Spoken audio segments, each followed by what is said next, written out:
UAE అనే ఒక surgery గురించి వింటున్నాము. దాని సక్సెస్ రేట్ ఎలా ఉంది మ్యామ్? ఇది కూడా యూట్రైన్ ఆర్టరీ ఎంబోలైజేషన్ అంటారు సార్. ఓకే. దాని సక్సెస్ రేట్ కూడా 40 to 50 or 60% వరకు ఉంటుంది. ఓకే. రఫ్లీ 50% అనొచ్చు. అంతే. కానీ దీంట్లో కూడా మళ్ళీ ప్రోస్ అండ్ కాన్స్ రెండు ఉన్నాయి. అడ్వాంటేజ్ ఏంటి అంటే దీని వల్ల మేజర్ సర్జరీ అవాయిడ్ చేయొచ్చు, ఓకే. సిమ్టమ్స్ కొంతమందికి ఇంప్రూవ్మెంట్ ఉంటుంది, బ్లీడింగ్ తగ్గుతుంది. మరి డిసడ్వాంటేజెస్ లేకుండా ఉండవు. ఎందుకంటే గర్భసంచికి సంబంధించిన బ్లడ్ సప్లై యూట్రైన్ ఆర్టరీ ఏదైతే ఉందో, యుఏఈ అంటే యూట్రైన్ ఆర్టరీ ఎంబోలైజేషన్. ఓకే.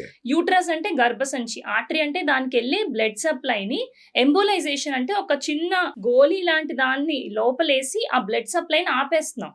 మనం ఒక ట్యాప్ ఏదైతే ఉందో ఆ ట్యాప్ ని గుడ్డ కట్టి ఆపుతున్నట్టు. సో అది గర్భసంచికి వెళ్ళే ట్యాప్ ను ఆపుతున్నాం. So blood Right. సప్లై ఆపితే ఏమవుతుంది, గర్భసంచితో పాటు లోపల ఫైబ్రాయిడ్స్ కూడా బ్లడ్ సప్లై ఆగుద్ది. So okay. ఫైబ్రాయిడ్స్ కి ఫుడ్ ఉండదు కాబట్టి అది ఇంకా పెరగదు. ఓ. ఆ ఫైబ్రాయిడ్స్ మెల్లగా ష్రింక్ అవుతాయి.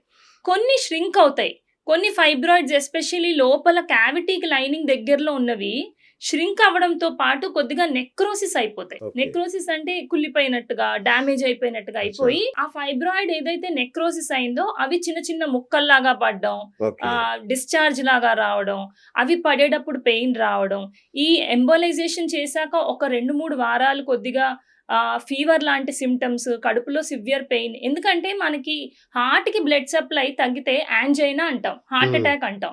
మరి గర్భసంచికి కూడా బ్లడ్ సప్లై మనం బయట నుంచి బ్లాక్ చేసినప్పుడు అది కూడా పెయిన్ వస్తుంది కదా.